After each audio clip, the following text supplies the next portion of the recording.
And by now, you've read Autobiography of a Yogi. You've been inspired by all the wonderful stories. You've probably done research on other people who've practiced Kriya Yoga, and you're naturally drawn to the path, which is a good thing. It means you're on the right track for you. Now, you're probably considering, what does it take to be initiated? Do I have to wait to be initiated before I can engage this whole process? And the answer is no. Basically, the moment you start meditating, the moment you start reading the Yoga Sutras, the moment you start dedicating your life to cutting out all of the obstacles and distractions that get in the way of self-realization and inner peace and contentment, you're on the path. So initiation, you learn some advanced procedures, and those advanced procedures we will go over in some future videos. They're no secret really anymore. You do enough research, you'll find out what they are. But what we'll be going over is what I learned from my teacher and what I still practice to this day. So, how do we begin? Well, first of all, the preliminary meditation techniques, the preliminary procedures, you need to practice for a while, a good 6 months to a year, because that's going to start to train you to be able to internalize your attention, to internalize your awareness, so that you can get the maximum benefit. The best way to begin is through breath awareness, a pranayama technique, and also simple mantra techniques. So the first technique we want to look at is alternate nostril breathing. Now, with alternate nostril breathing, you can learn this in any hatha yoga class, but it's a wonderful technique to get started because it balances the left and right sides of your brain. It calms down your nervous system and allows you to really quickly internalize your awareness while releasing attachment to any distractions from the day or your past, anything that might be going through your mind and consciousness. And how do we practice alternate nostril breathing? Well, it's good to practice alternate nostril breathing 12 to 24 times to begin. And so I want to demonstrate one round of alternate nostril breathing.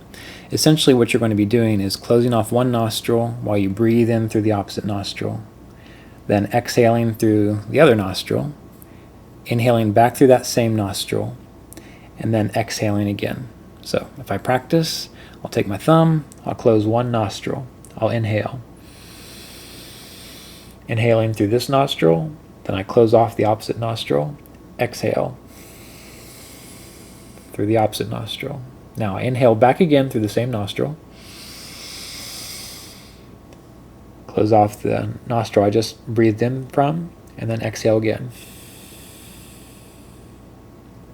So essentially, you're just alternating the nostrils you breathe through, hence alternate nostril breathing. So one round is inhale, exhale, inhale, exhale. And in order to count 12 to 24 rounds, you can use mala beads. Those are helpful. One simple way to do it is you use your fingers. And so you have 1, 2, 3, 4, 5, 6, 7, 8, 9, 10, 11, 12 sections on each hand. So what you do is you put the thumb here and you inhale. Do one round of alternate nostril breathing.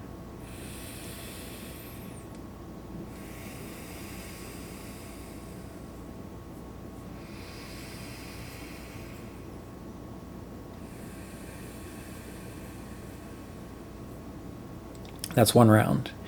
So now I just move my thumb to the next segment of my finger. So I've got 3 segments here. Started with 1, now I'm on the second. I repeat it again. Inhale. Exhale. Inhale. Exhale. So that's 2 rounds. Now if I want to keep going, I move to the 3rd section, do it again, and I repeat, moving my thumb to each section individually with each round. Now, once I get to 12, I can stop there. And once you stop, you simply sit with your eyes closed, your attention internalized, your awareness on the spiritual eye, just holding your attention here, the frontal lobes of the brain, and just exist, just be there, watching the mind, watching the breath, but remaining detached as the witness. I like to do this 24 times. So I start with one hand, I go through all the segments, and then I switch to the other hand, I go through all the segments, and by the time I get done, I've done 24 rounds. And 24 rounds usually takes me about 15 minutes. So the amount of time that it took to go through that procedure that I just showed you that was kind of fast. So you want to slow it down, keep it nice and easy and slow, and try to keep each inhale and each exhale at the same rate. And this is an excellent meditation technique to really start balancing the nervous system, your consciousness, and your energy system.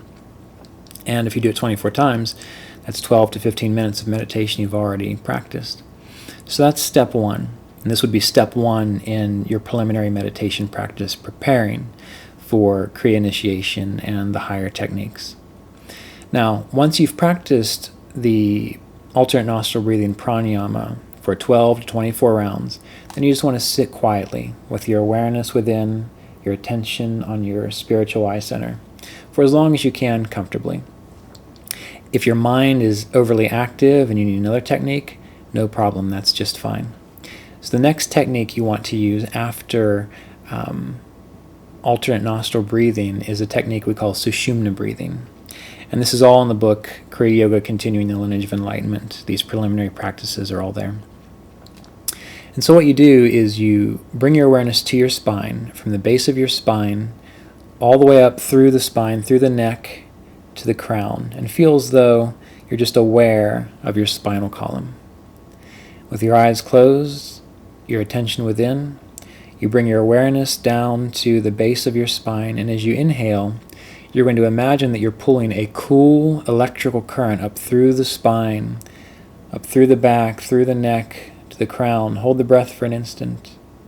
Then exhale and imagine a warm, soothing energy flowing down through the spine. That's one repetition of sushumna breathing through the spine. So inhale, you imagine or feel a cool electrical current ascending up through the spine. Hold the breath just for an instant at the top. Exhale, feel or imagine a warm, soothing flow descending down through the spine. And whether you feel it, some people feel it immediately. They just feel this natural, cool, relaxing sensation energizing up through the spine, and this warm, soothing sensation descending down through the spine. Other people don't feel it immediately. So use your imagination. What would it feel like if you could feel it? And that works just as well. I remember when I first started practicing this, I didn't feel anything for a good year or so, but I kept going, and eventually I was able to get into it, and now it's a very natural, pleasant flow. And you want to do this practice, again, 12 to 24 times. So you want to take it nice and slow. So for example, the speed that I typically do it, I've got my awareness at the base of the spine. I inhale. My hand will demonstrate where I feel the current moving.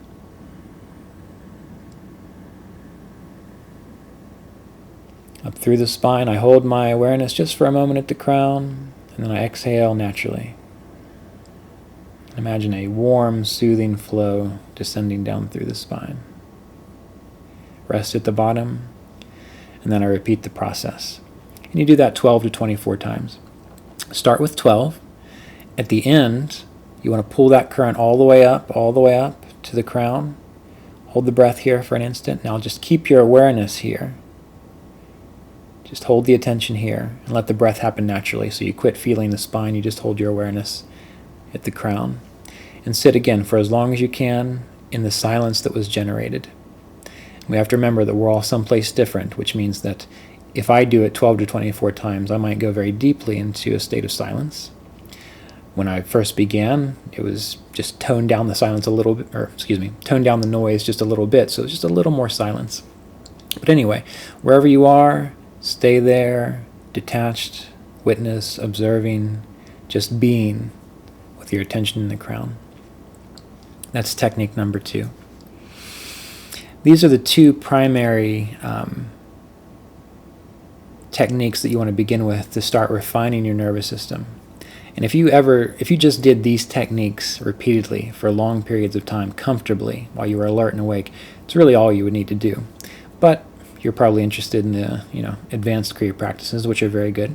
So this will start to prepare you for that practice. And I like to look at it as though you're training yourself. You don't just go into the gym and pick up 500 pounds. You start with a lighter weight, and you slowly increase as you go, until eventually you can lift the 500 pounds. It's the same thing with these practices. With alternate nostril breathing, start with 12 repetitions. Sit in the silence. When you feel you need to re-engage your attention again, do the sushumna breathing 12 times. Pull it all the way up to the crown, hold it there, sit in the silence. Then conclude your meditation and go about your day. And then after that, as this becomes easier for you and more natural, do alternate nostril breathing 24 times, work up to 24 times, adding 1 round every day until you get to 24. Then start doing the sushumna breathing 24 times, adding just 1 every day until you get up to 24. You don't want to put an emphasis on numbers. You want to put an emphasis on quality of what you're doing. So really get into the breath, really get into the movement, really feel the breath, pay attention to the breath, let all their distractions fall away. And this will set you up for great success with the advanced Kriya practices, which we will look at in future videos, not too far from now. So aside from this, you need to do these practices every day. I would recommend doing them in the morning and doing them in the evening. That was how I got the best results when I was beginning. And in between, throughout the day, you want to be aware of God. Be aware of the divine consciousness as everything you experience. Because the whole point of Kriya practice is to be aware of yourself fully and completely, what you are.